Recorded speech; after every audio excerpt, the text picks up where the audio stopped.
নবৌ ভাল ভাল তই কৰবালে যাও হ'ব এই কমলা খুৰীদেহঁতৰ ঘৰৰ পৰা আহোগৈ যা নাটক চলি আছে কি নাটক বৰ ধুনীয়া নাটক যা দেখাই পাবি ইচ্ছা কৰিলে তই ভাগ ল'ব পাৰিবি কি কিবা নতুন ঘটনা নেকি ঘটনা বোৱাৰীয়েকক পুলিচে উঠাই নিলেহি তই গমেই নাপাৱ কি কয় সনাতন ককাইদেউ মানে আহাই নাই ঘৰলৈ ঘূৰি নাই তাকে গোটেইখন হুলস্থুল লাগি আছে হে প্ৰভু মানুহজন ঢুকাই থাকিলে নেকি আকৌ হেই ঢুকুৱা নাই নোহোৱা হৈহে আছে ক'ত কেনেকৈ হেৰাই থাকিল কোনেও নাজানে কি ঠিক তই ভাবাৰ দৰে যদি কিবা হৈছে কোনেনো গম পাব এটা কথাতহে আচৰিত হৈছো চন্দ্ৰাই কেনেকে এই কাম কৰিব পাৰিলে ইয়ে নহয় চন্দ্ৰা নবৌৱে তেনেকুৱা কাম কেতিয়াও কৰিব নোৱাৰে তেওঁ বৰ ভাল মানুহ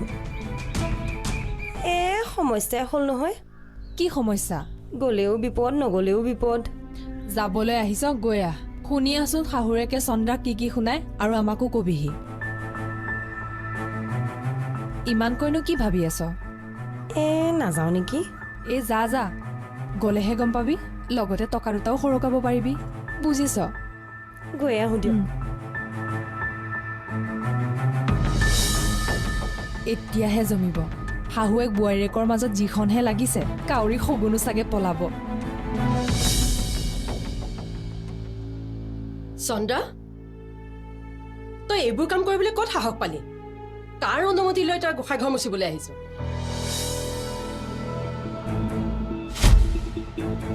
এতিয়াৰ পৰা তোৰ এইখন ঘৰত কোনো কাম কৰাৰ অধিকাৰ নাই হেৰা ইমান হুলস্থুল কৰিছা যে কি হৈছে নাই একো হোৱা নাই সব ঠিকে আছে জৰুৰী কথা যদি ভিতৰত আহি পাতা পুৱাই পুৱাই ওচৰ চুবুৰীয়াক শুনাব নালাগে ভিতৰলৈ আহা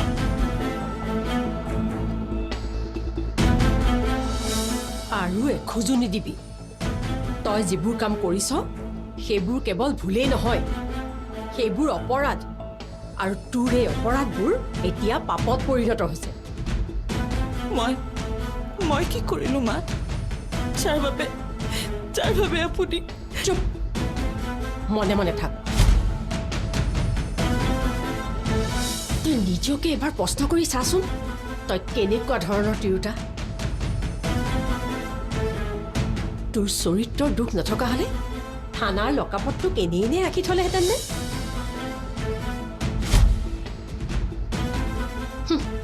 অপৰাধীটো আছিলিয়ে এতিয়া লকাপত মাৰকিল খাই চৰিত্ৰটোতো দাগ লগাই আনিছ যি মৰ্যাদা এই সকলোবোৰতে তই কালিমা সানিলি ইয়াৰ কাৰণে তই শাস্তি পাবই লাগিব আৰু শাস্তি মই দিম তোক আৰু এই শান্তিৰ বাবে 3 দিন লঘোণ দিয়াৰ লগতে এই 3 দিনতে 3বাৰকৈ মানে পুৱা গধূলি আৰু ৰাতি গা ধোৱাৰ প্ৰয়োজন আৰু ঘৰৰ মানুহৰ পৰা অলপ নিৰলে থাকিব লাগে শুনিলি তেখেতে কি বুলি ক'লে এতিয়া গোটেইখিনি আখৰে আখৰে কৰি যা নহলে তই কৰা পাপৰ খণ্ডন কেতিয়াও নহয় যা ইয়াৰ পৰা শুন চন্দনক বিচাৰি নাথাকিবি প্ৰথমতে তই কৰা পাপখিনি খণ্ডন কৰি মুক্ত হৈ ল যা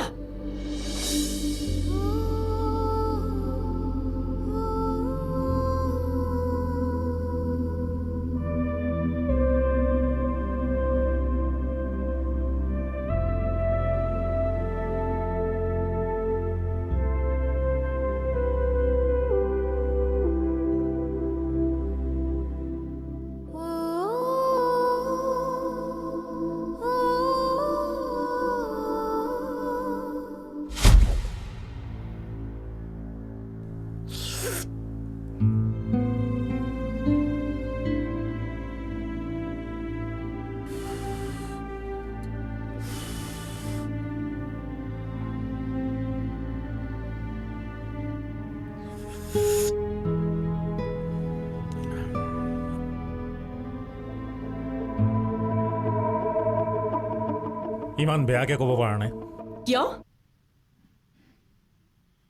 দিবৰ কাৰণে মই যিকোনো পৰ্যায়লৈকে যাব পাৰিম তাইৰ দুখবোৰ যিমানে দিনে দিনে বাঢ়ি যাব এইখন ঘৰৰ প্ৰতি তাই মায়া মোহবোৰো কমি যাব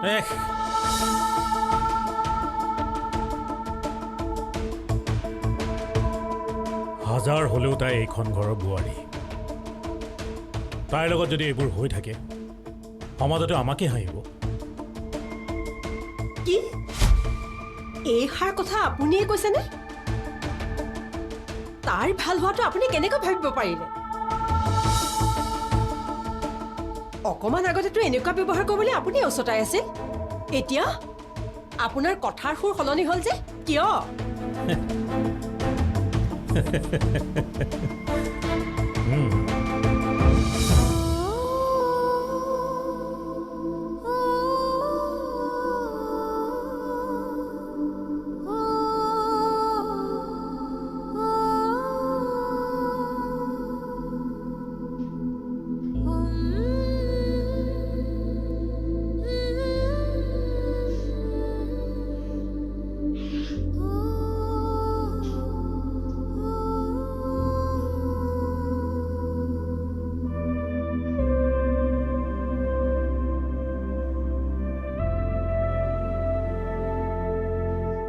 কাৰণ আছে কাৰণ সকলোবোৰ কথাৰ আঁৰত কিবা এটা নহয় কিবা কাৰণ লুকাই থাকে বিচাৰিব জনাটো নিজৰ ওপৰত গতিকে আগতে নভবা কথাবোৰ আমি এতিয়া ভালকৈ ভাবিব লাগিব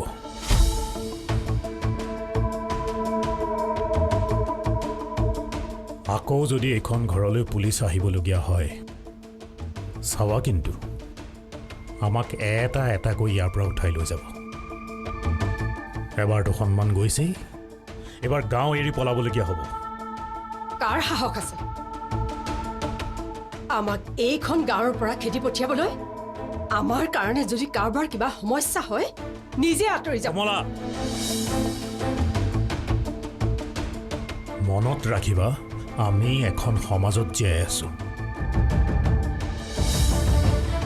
মই লোৱা কিছুমান শুদ্ধ সিদ্ধান্তৰ বাবে সমাজত এতিয়ালৈকে সকলোৱে মোক মানি আহিছে গতিকে ঘৰত মই কি কৰোঁ কি নকৰোঁ সেইটো সমাজৰ কাৰণে গুৰুত্বপূৰ্ণ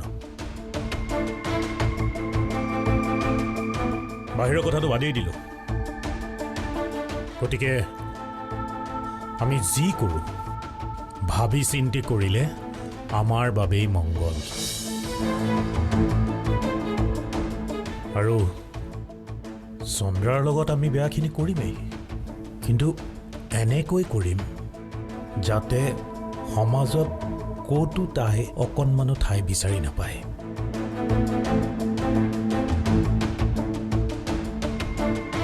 সকলোৱে যেন তাইক দেখিলেই নাক মুখ কুচাই দিয়ে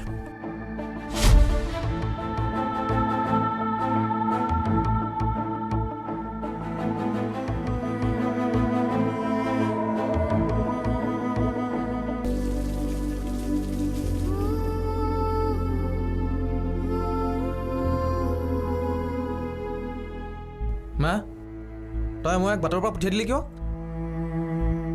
ঘৰখনতো কৰিবলগীয়া বহুত কাম আছিল যি টি কথা যেতিয়াই তেতিয়াই য'তে ত'তে সুধিব নালাগে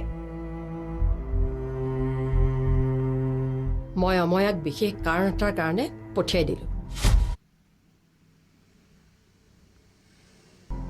আৰু মই কোনো কামেই কাৰণ নোহোৱাকে নকৰোঁ বুজিছ আৰু এই ঘৰখনৰ প্ৰতি তোৰ কি একো দায়িত্ব নাই নেকি মই তোক সেইবোৰ মনত পেলাই দিব লগা হ'লে ভাল নালাগে মোৰ কি দায়িত্ব আছে কি দায়িত্ব আছে এই ককায়েটো যে ইমান দিনে আহি ঘৰলৈ আহি নাই তোক কি সেইটো মনত পেলাই দিব লাগিব তাক বিচাৰি যোৱাটো তোৰ দায়িত্ব হয় নে নহয় তহঁতৰ কিছুমান মূৰ্খামিৰ কাৰণে এই ভিকহু ঘৰৰ জনী আহি পেলাই মোৰ ঘৰত মহাৰাণী নিচিনাকৈ থাকিব পাৰিছে তই মোক দুখ নিদিবি মই একো মূৰ্খামি কৰা নাই এইবোৰ চব দাদাৰ ভুলৰ কাৰণে হ'ব ধৰিছে আৰু তহঁতিহে তাইক ইমান সহ্য কৰি আছ মই হোৱা হ'লে কি কৰিলিহেঁতেন একো কৰিব নোৱাৰ যেনেকৈ ইমান দিনে আমি তাইক কৰিম কৰিম বুলিও একো কৰিব পৰা নাই। মই অকলে এইখন ঘৰৰ পৰা তাইক চুচৰাই নি বাহিৰ কৰি দিব পাৰোঁ। সিমানখিনি সামৰ্থ্য মোৰ আছে। সামৰ্থ্য থাকিলেও সমাজৰ চকুত ধূলি দি সাৰি যাব নোৱাৰিবি। তোৰ যদি তাইৰ প্ৰতি কিবা কৰাৰ ইচ্ছাই আছে, আমি তিনিওটাই মিলিহে কৰিব লাগিব। ক কি কৰিব লাগিব? আজি মই অময়াক একেবাৰে কিয় পঠিয়াই দিলোঁ জান? এতিয়াৰ পৰা অময়াৰ ঠাইত চন্দাই এইখন ঘৰৰ সকলো কাম কৰিবলৈ আমি তাইক বাধ্য কৰাম। সমাজৰ দৃষ্টিত তাই বোৱাৰী, কিন্তু ঘৰত তাই এজনী কাম কৰা মানুহৰ নিচিনাকৈ থাকিব লাগিব। তাই মোৰ ল'ৰাটোক যেনেকৈ শেষ কৰি পেলালে, তাই ল'ৰায়ো তাইৰ জীৱন পৰিকল্পনাবোৰৰ কথা মোক কৈ যা, আৰু চাই যা মই তাইৰ লগত কি কি কৰোঁ।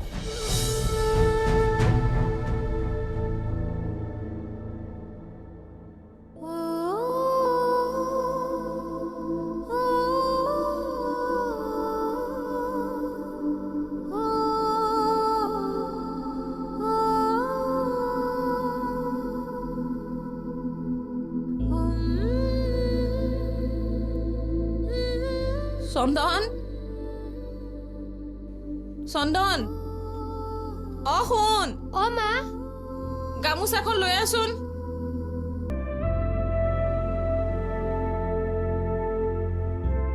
চন্দন,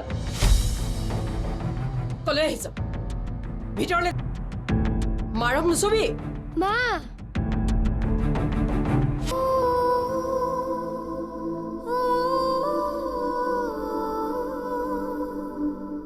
দেখিছ, এনেকৈ তোৰ মনৰ ভিতৰত থকা সকলোবোৰ সুখ হাঁহি আনন্দ এটা এটাকৈ নোহোৱা হৈ যাব।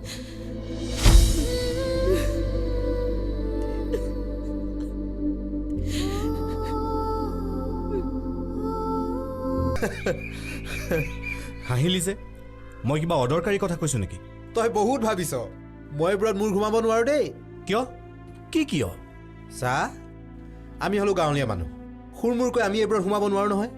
তই যি কলি মোকে কলি, বেলেগক নকবি, মানুহে হাঁহিব। চা দীপেন্দা, মনটো বচাব পাৰিলে বেলেগকৈ আৰু কি লাগে? বেচিৰীজনীক উদ্ধাৰ কৰাৰ দৰে হ'ব। পিছলৈ কেতিয়াবা আমি বিপদত সহায় কৰিছিলোঁ বুলি আমাৰে নামটো ল'ব। তোৰ কথাখিনি উৰুৱাই দিবলগীয়া নহয়, কিন্তু সেইবুলি নিজৰ গুণ জহাবলৈ মই বেলেগক সহায় কৰিবলৈ নাযাওঁ। নিজৰ এই অৱস্থা, বেলেগক কি সহায় কৰিম ক? মনেৰে বিচাৰিলে সকলো সম্ভৱ দীপেন্দা। কেৱল কামটো সততাৰে কৰিবলৈ মনত সাহস লাগে, আৰু মই জনা তোৰে সাহসখন আছে। সাহস আৰু মোৰ নিজৰ জীৱনটোৰ সৈতে যুঁজি যুঁজি পাৰ নোপোৱা হৈছো। আনক উদ্ধাৰ কৰাৰ ক্ষমতা হ'ব ক'ৰ পৰা? মই যে নিজে অসহায় হৈ পৰিছো। তই মানি ল'বিনে? নলওঁ। মই কোনো কাৰণতেই বৌ বুলি মানি নলওঁ। বৌটো বাদেই, আমাৰ পৰিয়ালৰ লগত থকা যোগ্যতাও নাই।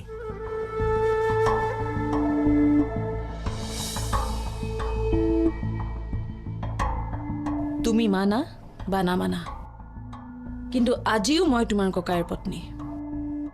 গতিকে এইখন ঘৰত সকলোৰে যিমান অধিকাৰ আছে, সেই অধিকাৰ মোৰো আছে।